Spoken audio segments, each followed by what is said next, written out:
মূলত আমাদের সকল বিষয়ে ঐক্যবদ্ধভাবে আমাদের চাহিদা দাবিগুলো আমরা পূরণ করে থাকি। মূলত এই পৃথিবীতে যে বিচরণ, এই বিচরণটাই আমাদের জীবনের শেষ কথা নয়। আমরা এই পৃথিবীতে একটা নির্দিষ্ট সময় আছি এবং একটা নির্দিষ্ট সময় পরে আমরা পৃথিবী ছেড়ে আল্লাহর ডাকে সাড়া দিয়ে চলে যাব। তখন আমাদের সামনে সকল বিষয় মহান রব্বুল আলামিন জিজ্ঞাসাবাদ করবেন।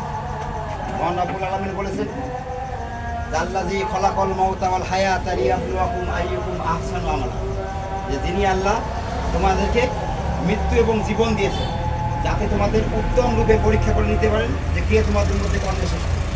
আমরা যারা এখানে উপস্থিত আছি, নিয়মিত নামাজ কালাম পড়ি, কোরআন হাদিস মানি, আমরাও সাধারণত কী বলে থাকি? বলে থাকি মরে গেলে তো সবই শেষ। কিন্তু মহান রব্বুল আলামিন কী বললেন? মরে গেলে কি সব শেষ? না, আল্লাহ কী বললেন? যে তোমাদেরকে মৃত্যু এবং জীবন দিয়েছি যাতে তোমাদেরকে উত্তম রূপে আমি পরীক্ষা করে নিতে পারি কে তোমাদের মধ্যে কর্মে শেষ করে। তাহলে মৃত্যুর পরে কী হবে? আমার যে নতুন একটা জীবন আসবে না, সেই জীবনে আমাদেরকে সকল বিষয়ে জিজ্ঞাসাবাদ করা হবে।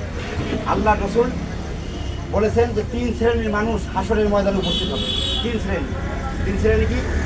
এক শ্রেণীর মানুষ থাকবে যারা দুনিয়াতে শান্তিপূর্ণভাবে জীবনযাপন করবে এবং কোনো অভাব অনটন তারা টের পাবে না, সুখে শান্তিতে থাকবে এবং পরকালেও তারা সুখ স্বাচ্ছন্দ্য ভোগ করবে।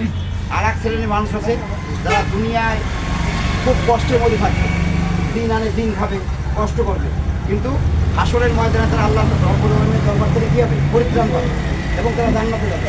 আর এক শ্রেণীর মানুষ হবে যারা দুনিয়ায় কষ্টের মধ্যে থাকবে, লাঞ্ছনা গঞ্জনা অভাব অনটন শোক দুঃখ রোগ ব্যাধি নিয়ে তারা জড়াগ্রস্ত থাকবে এবং পরকালেও তারা ক্ষতিগ্রস্ত হবে।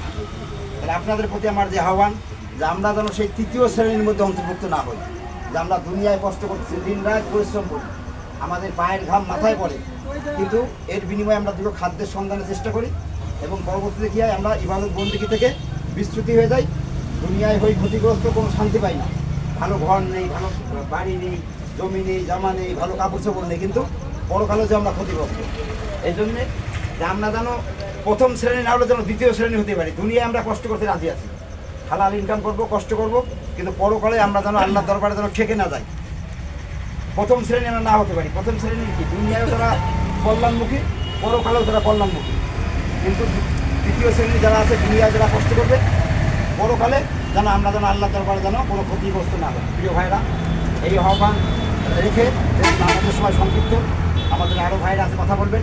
আপনাদের সবার সুস্বাস্থ্য এবং মঙ্গল কামনা করে বাংলাদেশ শ্রমিক কল্যাণ ফেডারেশন রিক্সা ভ্যান শ্রমিক ইউনিয়নের আপনারা সংঘবদ্ধভাবে বাংলাদেশের একটা সুসংগঠিত দল হিসাবে, শ্রমজীবী মানুষের মুক্তিকামী সংগঠন হিসাবে সৎ ন্যায় এবং ইনসাফ ভিত্তিক একটা সুসংগঠন যেন আমরা তৈরি করতে পারি, এই আশাবাদ ব্যক্ত করে আমি আমার বক্তব্য এখানে শেষ করছি।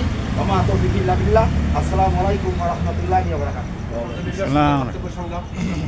আল্লাহ রাব্বুল আলামিন পবিত্র কালামে বলেন, উদখুলু ফিস সিলমে কাফাতান ওয়া লা তাত্তাবিউ খুতুওয়াতিশ